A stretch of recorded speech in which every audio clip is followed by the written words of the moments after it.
خواتین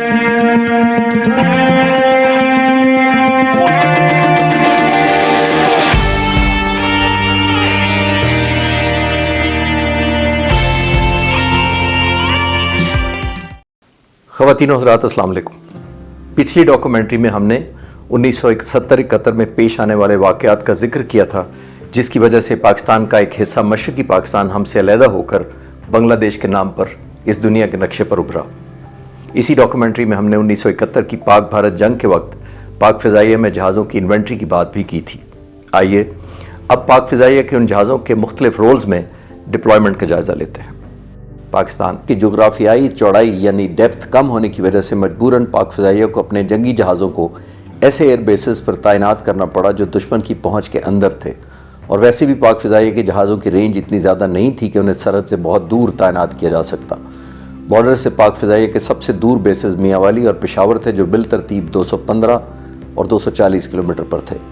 بارڈر کے سب سے قریب مرید ایئر بیس تھا جو صرف 120 کلومیٹر دور تھا، جبکہ جنوب کی طرف تلہار بیس بارڈر سے خطرناک حد تک یعنی صرف 59 کلومیٹر کے فاصلے پر تھا۔ اوسطاً پاک فضائیہ کے ایئر بیسز سرحد سے 165 کلومیٹر کی دوری پر تھے، جو ایک فائٹر جہاز کی سپیڈ پر 11 منٹ میں طے کیے جا سکتے تھے۔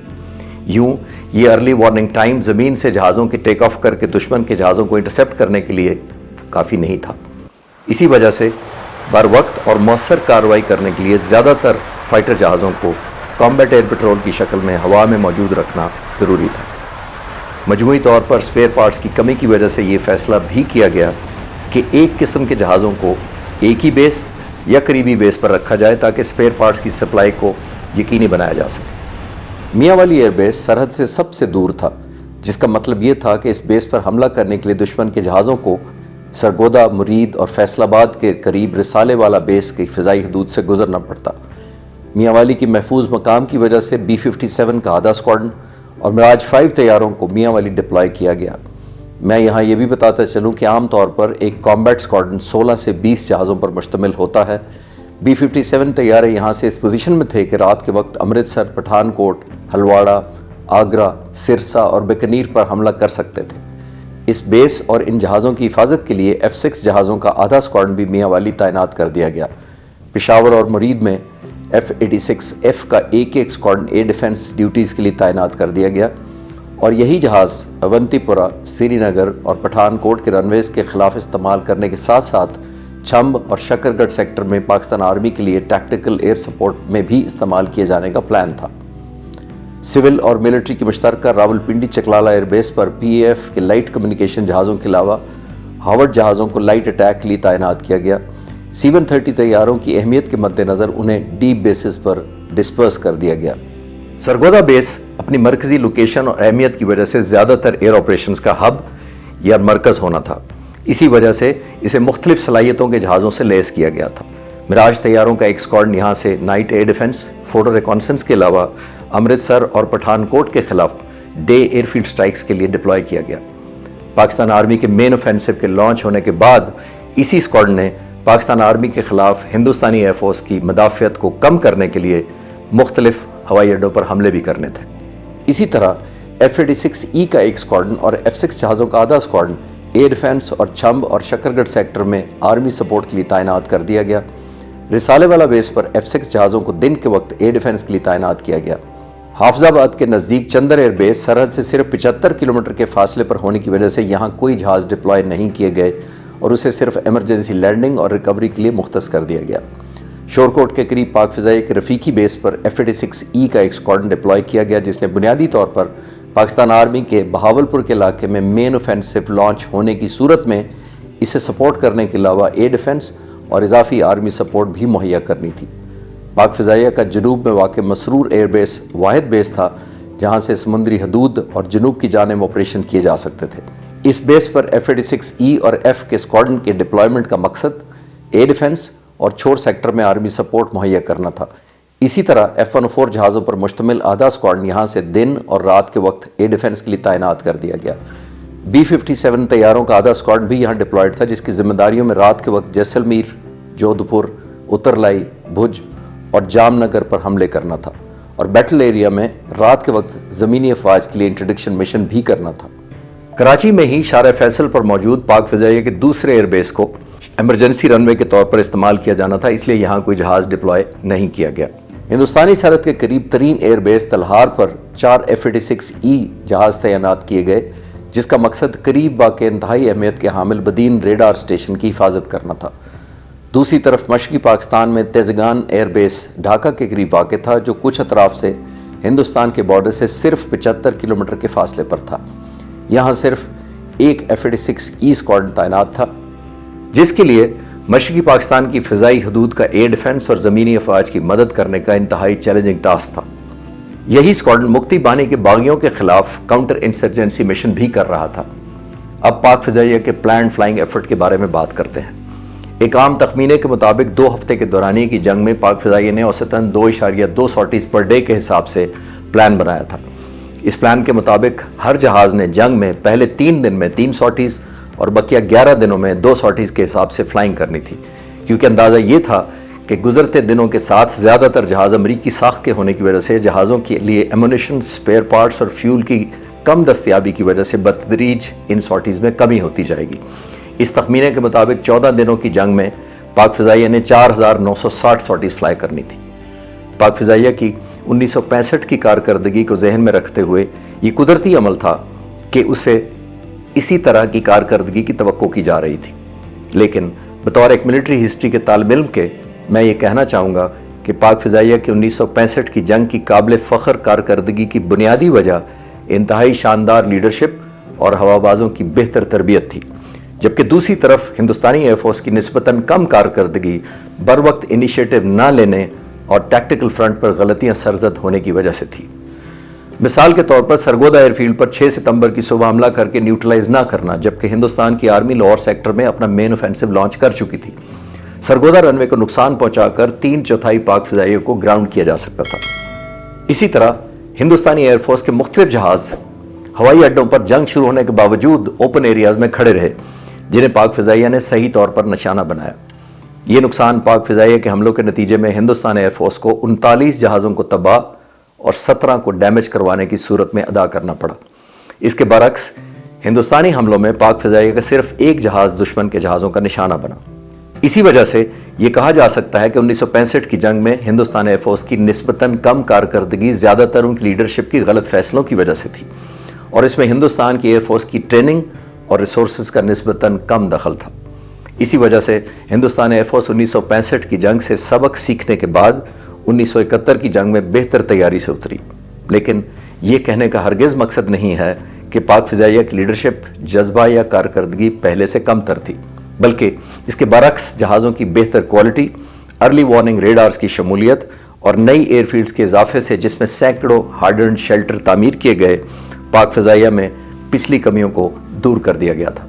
مگر یہ بات یقین سے کہی جا سکتی ہے کہ دونوں ایئر فورسز کے درمیان صلاحیتوں میں نمایاں بہتری آئی تھی۔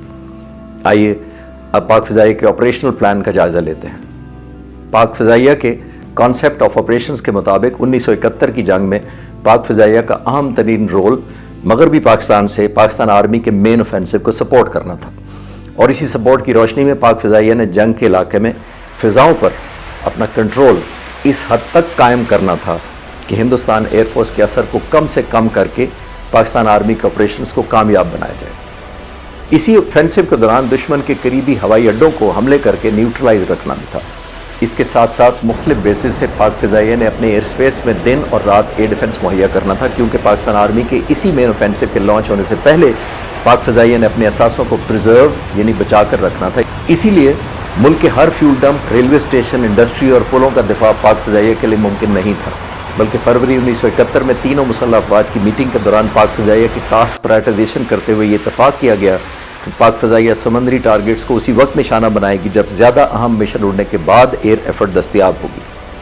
جبکہ یہ بھی ایک حقیقت ہے کہ ہندوستان کے پاکستان نیوی شپس کے خلاف 4 اور 5 دسمبر کی درمیانی رات حملے کے بعد پاک فضائیہ نے جواباً ایک حملے کے دوران اوکھا ہاربر پر بھرپور نقصان پہنچایا۔ آئیے اب پاک فضائیہ کی ایئر ایفرٹ جنریشن کے بارے میں بات کرتے ہیں۔ 22 نومبر سے غیر اعلانیہ جنگ کے بعد 17 دسمبر کے سیز فائر ہونے تک پاک فضائیہ نے کل 2955 سارٹیز اڑی۔ یہ بات پاک فضائیہ کے لیے باعث اطمینان تھی، کیونکہ سخت ناموافق حالات کے باوجود یہ ایفرٹ جنریٹ کی گئی۔ یہ بات بھی قابل ذکر ہے کہ تقریباً 20% بنگالی ٹیکنیشینز یا تو منحرف اور ڈیفیکٹ ہو کر ہندوستان سے جا ملے یا پھر پاکستان میں ہی گراؤنڈ کر دیے گئے۔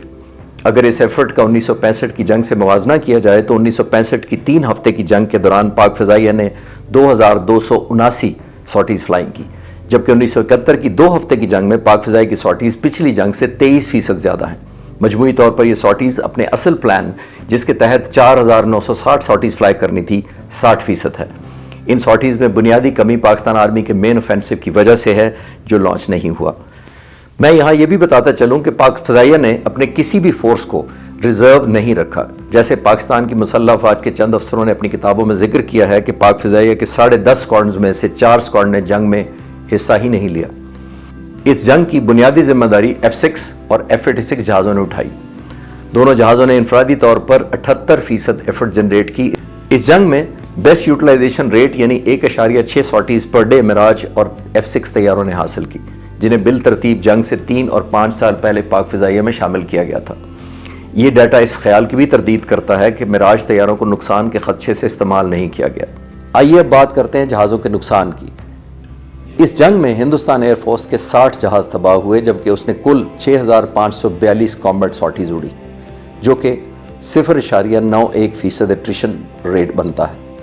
دوسری طرف پاک فضائیہ نے 2955 کامبیٹ سارٹیز اڑا کر 27 جہازوں کا نقصان اٹھایا، جو کہ اتفاق سے 0.91% ایٹریشن ریٹ ہی بنتا ہے۔ اس طرح دونوں ایئر فورسز کا اپنی اپنی انوینٹری کے حساب سے جہازوں کا نقصان 9.3% ہوا۔ ہندوستان ایئر فورس کی 1971 کی کارکردگی 1965 کی نسبت بہتر تھی، جس میں پاک فضائیہ کے 0.7% ایٹریشن ریٹ کے مقابلے میں ہندوستان ایئر فورس نے 1.67% کا نقصان اٹھایا تھا۔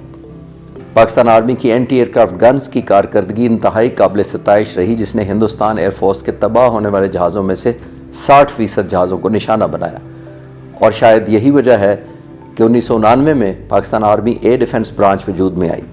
پاک فضائیہ کے نقصان میں 26% جہازوں کو نقصان سے بچایا جا سکتا تھا جب مرید ایئر بیس پر ہندوستانی حملوں کے جواب میں یہ جہاز زمین پر نشانہ بنے۔ آئیے اب ایئر ڈیفنس کا تجزیہ کرتے ہیں۔ پاک فضائیہ نے ایئر ڈیفنس کی مد میں 62% سارٹیز فلائنگ کی، جس میں سے 7% مشنز زمینی افواج کی حفاظت کے لیے براہ راست اڑائے گئے۔ اس قابل ذکر ایئر ڈیفنس ایفرٹ کے باوجود زیادہ تر حملہ آور جہازوں کو ویپن ریلیز کے بعد انٹرسیپٹ کیا جا سکا۔ لو لیول ریڈارز کی ڈپلائمنٹ ناردرن سیکٹر میں سرحد سے کافی دور کی گئی تھی، جس کی وجہ سے آنے والے ریڈز کی وارننگ بمشکل 3 منٹ تھی۔ ریڈارز کی کمی کی وجہ سے بیٹل ایریاز میں ارلی وارننگ نہ ہونے کی وجہ سے ہندوستانی ایئر فورس کے ریلوے نیٹ ورکس، ٹرینز اور فارورڈ ریڈارز کے خلاف حملوں کی صورت میں پاک فضائیہ کوئی قابل ذکر مدافعت نہ کر پائی۔ ریڈار کی کوریج ہر جگہ نہ ہونے کے باوجود ان حملوں کے دوران ہندوستانی ایئر فورس کے جہازوں کی ریسیپشن اور تباہی پاک فضائیہ کے لیے اطمینان کا باعث تھی۔ پاک فضائیہ کے منحرف ہو جانے والے اور بھارتیوں سے جا ملنے والے ریڈار کنٹرولرز اور ٹیکنیشینز بھی ہندوستانی ایئر فورس کے بہت کام آئے، جنہوں نے پاکستانی ریڈارز کی لوکیشن اور ان کی رینج اور دوسرا ڈاٹا شیئر کر کے بہتر روٹ پلاننگ کرنے میں ہندوستانی ایئر فورس کی بہت مدد کی۔ مشرقی پاکستان میں منحرف ہو جانے والے ایئر ڈیفنس ٹیکنیشین کی وجہ سے پاک فضائیہ کو اور بھی زیادہ نقصان ہوا۔ دوسری طرف پاک فضائیہ کے آپریشنز کا انحصار صرف ڈھاکہ ایئر فیلڈ پر تھا، جسے لگاتار ہندوستانی ایئر فورس نشانہ بناتی رہی، جس کی وجہ سے ڈھاکہ میں موجود F-86 جہاز رن وے تباہ ہونے کی صورت میں جب بھی ٹیک آف نہ کر سکتے تو پاکستان آرمی کی اینٹی ایئر کرافٹ گنز نے انتہائی مؤثر دفاع کرتے ہوئے کم از کم 13 حملہ آور جہازوں کو تباہ کیا، جو انتہائی قابل تحسین ہے۔ آئیے اب بات کرتے ہیں اوفینسو کاؤنٹر ایئر آپریشنز کی، جس کے لیے پاک فضائیہ نے 10% ایفرٹ صرف کی، جس میں ایئر فیلڈ سٹرائکس اور اینٹی ریڈار مشن شامل ہے۔ یہ پرسنٹیج کم ہونے کی وجہ ایک تو یہ ہے کہ پاک فضائیہ آنے والے دنوں میں آپریشنز کی وجہ سے اوفینسو کاؤنٹر ایئر آپریشنز کے مشن محدود انداز میں اڑ رہی تھی، کیونکہ دشمن کے رن وے پر ایئر ڈیفنس سخت ہوتا ہے، جس کے ہاتھوں اپنے جہازوں کا نقصان اٹھانا صرف اسی وقت قابل قبول ہوتا ہے جب فیصلہ کن نتائج حاصل کرنے کی کوشش کے دوران زمینی افواج اپنا سب سے اہم آپریشن لانچ کرتی ہے۔ اسی دوران اس علاقے میں موجود ایئر بیسز کو نشانہ بنایا جاتا ہے تاکہ زمینی افواج کو دشمن کی ہوائی فوج کم سے کم مدافعت دے سکے۔ آئیے اب بات کرتے ہیں ٹیکٹیکل ایئر آپریشنز کی۔ اس کی مد میں پاک فضائیہ نے 25% ایفرٹ جنریٹ کی، جس میں پاکستان آرمی کی مدد کے لیے کلوز ایئر سپورٹ، آرمڈ ریکانیسنس، جس میں بیٹل ایریا میں سپلائی اور سامان پہنچانے والی دشمن کی گاڑیوں اور ٹرینز کو نشانہ بنایا جاتا ہے۔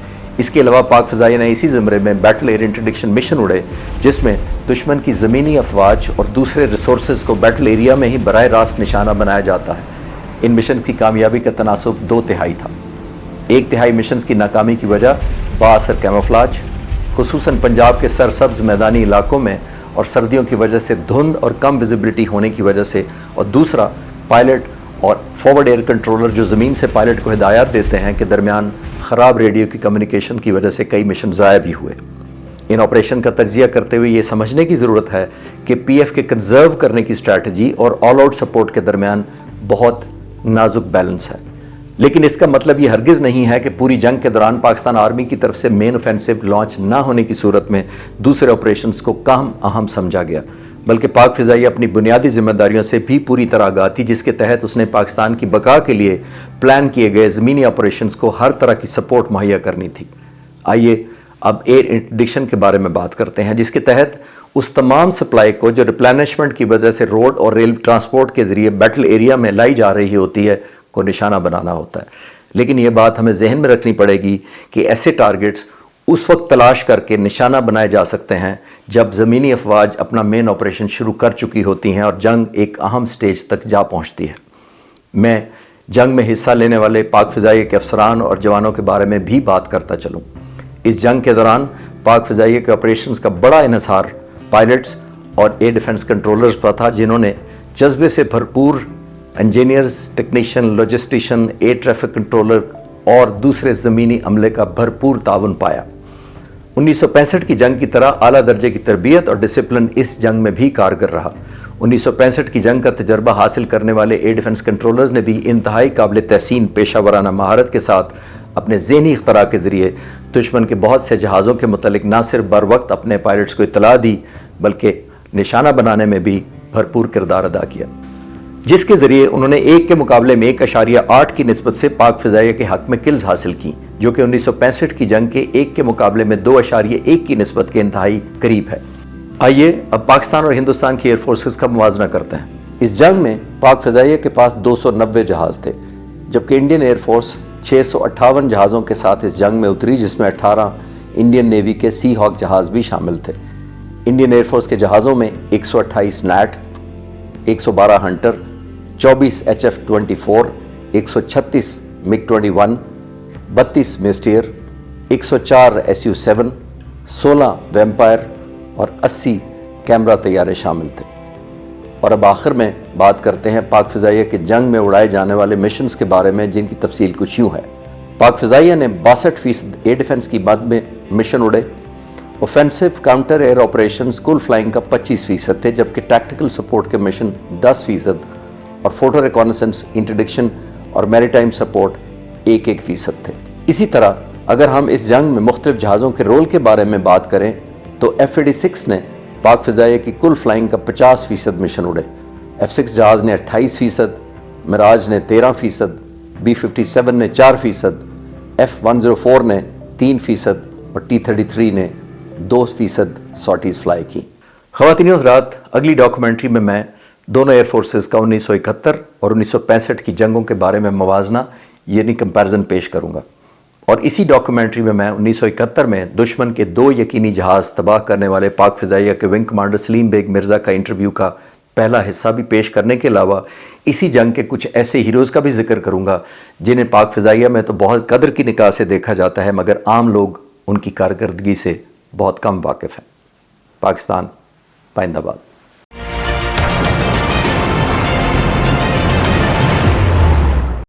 مزید ایسی ویڈیوز دیکھنے اور جاننے کے لیے آپ ہمارے چینل کو سبسکرائب کیجیے۔